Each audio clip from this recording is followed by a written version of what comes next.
যেমন আমি শ্বশুর বাড়ি সারিয়ে দে আমার শ্বশুর বাড়ি পায়ের লেগে নিজেই শাড়ি সেলাই করতে লাগিয়ে পড়ছে। বাহ, শ্বশুর বাড়িতে ওয়েলকাম করা হইলে আমার একগুচ্ছ ফুল দিয়ে। আরে ভাই, তুই আগে কবি না শ্বশুর বাড়ি যদি এত সুন্দর হয় তাইলে আমি একবার 100 বার আইতে রাজি। যেইখানে আছে ছোট্ট ছোট্ট ভালোবাসার কুড়ে করা উঠানের মাঝখানে এরম একটা দোলনায় দুলতে দুলতে এরমের গরিবের সমুদ্র দেখা যাইবে আর সারাটা বিকাল এরমের বইয়ে কাটাই দেওয়া যাইবে। এমন শ্বশুর বাড়ি কেরা না যায়। এইদিকে আবার উড়ন্ত বিপদ আইয়ে মাথার উপর পড়ছে। আইয়েই আমায় লই নাকি শ্বশুর বাড়ি যাইবে। আরে এত আগালে কিসের শ্বশুর বাড়ি? আমি না থাকলে তোরে জ্বালাইবে কেটা? আর কোনো উপায় না পাইয়ে শেষ পর্যন্ত কইলাম যে আমার শাড়ির এক পাশ সেলাই করা না, আমি যাবো না। ও মা, এইদিকে দেখি কইতে না কইতে আমার নতুন শখের মেশিনটা লইয়ে বইয়ে গেছে। আইসগো আমার মেশিনের 12টা বাজাইলেও পারে। হ্যাঁ, আমিও কিছু কমু না। দেহি তুই কদ্দুর পারো সেলাই করতে। সেলাই করতে পারবি না আর আমার শ্বশুর বাড়িও নিতে পারবি না। এত সকালে শ্বশুর বাড়ি যাইলে তোর মাথারে বাজে বাজে খাইবে কেটা? আইসগোর মতো আর রক্ষা হইল না। এদিকে কি সুন্দর করে গড়গড়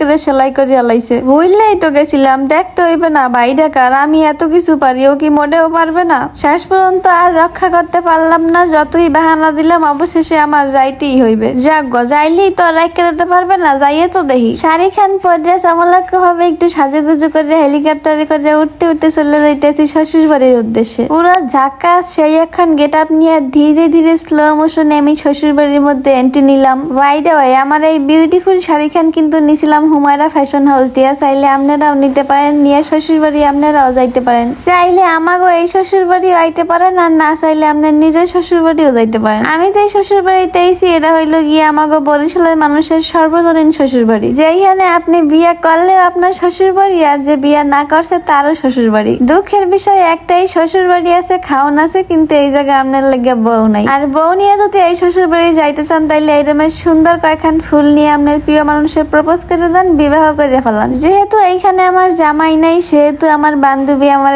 সুন্দর 3খানা ফুল দিয়ে বরণ করলো শ্বশুর বাড়িতে। এই শ্বশুর বাড়ি একটা জিনিসে আফসোস হইতে আসিল যে এতদিন কি লেগে এই জায়গায় আইলাম না। নিজের জেলায় এত সুন্দর একটা জায়গা থাকতে কেমনে এত দেরি করলাম আমি। বরিশালের সৌন্দর্য যে একমাত্র নদীতে, তা এই জায়গা না আইলে কখনোই বোঝা যাইবে না। এই যে নদীর পাশ ঘিসে এত সুন্দর সুন্দর রেস্টুরেন্ট গুলা হয়েছে, যার সামনে আবার গরিবের কুয়াকাটার মতো একটু ফিল নেওয়ার লাগে এরকম বেড গুলা দেওয়া আছে। যেখানে বইতে হইলে আপনার মুড়ি কুয়াকাটার মতো এরকম 20 টাকা 30 টাকা ঘন্টা প্রতি দেওয়া লাগবে না। আপনি ফ্রিতেই বইতে পারবেন, ফ্রিতেই ছবি তুলতে পারবেন। এইটাই হইলো আমাগো বরিশালের বিশেষত্ব। যেরকম বিশাল বিশাল নদী আছে আর আমাগো এরকম বিশাল বিশাল মনও আছে। বাই দ্য ওয়ে, আমি যে রেস্টুরেন্টের মধ্যে এখন আছি সেই রেস্টুরেন্টের নাম হইলো গিয়া শ্বশুর বাড়ি। এটা হইলো গিয়া যারা বরিশালে আছেন তারা কম বেশি সবাই জানেন, কিন্তু যারা অন্য জেলার আছেন তাগো এটা জানা উচিত যে এই রেস্টুরেন্টের নামই হইলো গিয়া শ্বশুর বাড়ি। এটার লোকেশন হইলো গিয়া বরিশাল তালতলি চরবাড়িয়া। বরিশালের যে কোনো লোকেশন দিয়ে আপনি কিন্তু সহজেই এই জায়গায় আইতে পারেন। যদি নতুল্লাবাদ দিয়ে আন তাইলে সুন্দর মতো একটা অটো নিবেন ভাড়া করিয়া, যেটা ভাড়া নিতে পারে আপনার তার দিয়ে 150 টাকা বা 180 টাকা। আর বরিশালের মানুষ কই হাত জাগান, ভিডিও শেয়ার করে অন্য জেলার মানুষ ওই সৌন্দর্য দেখার সুযোগ করে দেন। এইদিকে বাইরে কইলে মাই তোরে আমি 1 ধাক্কা দিয়ে কেমনে শ্বশুর বাড়ি পাঠাই দি দেখ, বিনা খরচায় বিনা কষ্টে 1 ধাক্কায় শ্বশুর বাড়ি। আরে খালি কি ঘুরমু, একটু সমুদ্রের ফিল নেওয়া লাগবে না?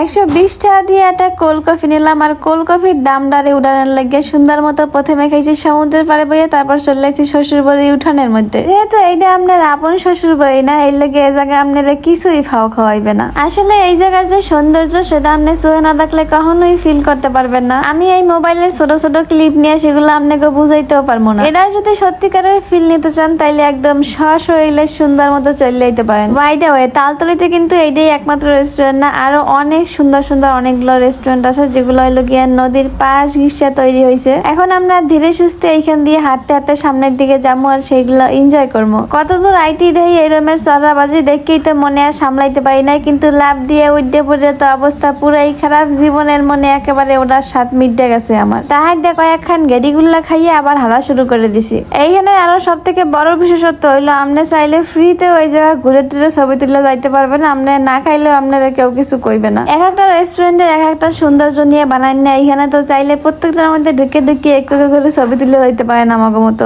আরো একটু গভীর ভাবে ফিল নেওয়ার লেগে নদীর পাশ দিয়ে টুকি টুকি পায়ে এইরকমের হাঁটতে পারেন, কিন্তু তার লেগে কিন্তু অবশ্যই লগে আমার মতো একখান ভাই লাগবে যে সামনে সামনে আপনার জুতা এরকমের হাতে লইয়া টুকটুক করে হাঁটবে। জীবনে প্রথমবারের মতো শ্বশুর বাড়ি আইয়া জিসি। বেস্ট লাগে টাইটানিক খেলতে খেলতে এখন আমি সুন্দর মতো বিদায় নেবো, আর বিদায় নেওয়ার আগে একখান চা খামো। আপনি আমার জেলায় হন বা অন্য জেলায় হন, অবশ্যই আসার লাগে আমন্ত্রণ রইলো। তো আজকে তো সবাই টাটা, বাই বাই।